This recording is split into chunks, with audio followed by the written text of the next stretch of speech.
Hey, this is Joseph with Engadget. I'm here at CES 2013 with Sony Mobile, and they're just showing off the Xperia ZL, which is the cousin to the Xperia Z. Now, the two phones are essentially the same, except the major differences here are that this does not carry the waterproof and dust rating of the Xperia Z. We have a 5-inch 1080p HD display, and you can see here yourself, that display actually takes up about 75% of the front face here on the phone. One of the unique design elements of this handset is that down here at the bottom you can see is the front-facing camera. So that's sort of a unique placement we haven't seen before on smartphones.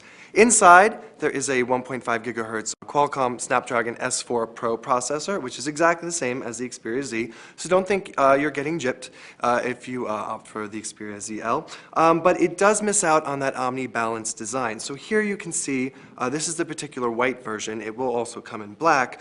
It doesn't have that sort of like all-over symmetry with the black and sort of the reflections. This has a nice contoured back. It's a soft touch plastic. And you can see over here we have a port. This is an MHL micro USB.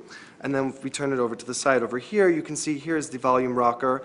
In the middle you have this circular power button that going forward we were told all Sony mobile phones on the Xperia line will be carrying. And then down here is the sort of notable addition to the Xperia ZL is a dedicated camera button that the Xperia Z actually does not feature. And once again, just like on all the latest Xperia phones, if you hold, it will do that sort of very fast launch for the camera. All right, and then around back, you can see up here is the 13 megapixel camera featuring the Exmor RS sensor, which is a bump up from the Exmor R. And this actually provides HDR for 1080p video, which is also something new for phones right now.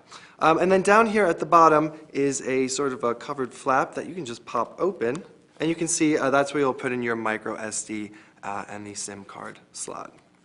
All right, so what we're looking at here is Android 4.1.2 Jelly Bean. Of course, it will be upgradable in the future as those updates are made available by Sony Mobile. And here on the home screen, you can see we have a few Sony media apps that were introduced. They've been pre-configured. This won't necessarily look like this out of the box, but these will also be in your app drawer when you launch the phone. So we have Walkman, we have Album, Movies, and PlayStation Mobile. Going inside into the app drawer, you'll see quite a few more like Play Memories online. There's also a remote control app. This does feature the infrared, so you can go ahead with any Sony compatible TV and use this as your remote control. One other major addition to this is the camera software. Sony now features something called Superior Auto, which is on by default, and when you're sort of moving the camera around, it can detect the different situations. So if it's low light, it will automatically alert you to that and swap into that mode. We'll do the same if there's a lot of motion, it'll go into a speed mode. We were moving the phone around, we saw it go into infant mode. Not quite sure what that means. All right, so this phone will be available globally in Q1. You can expect to see it by the end of March.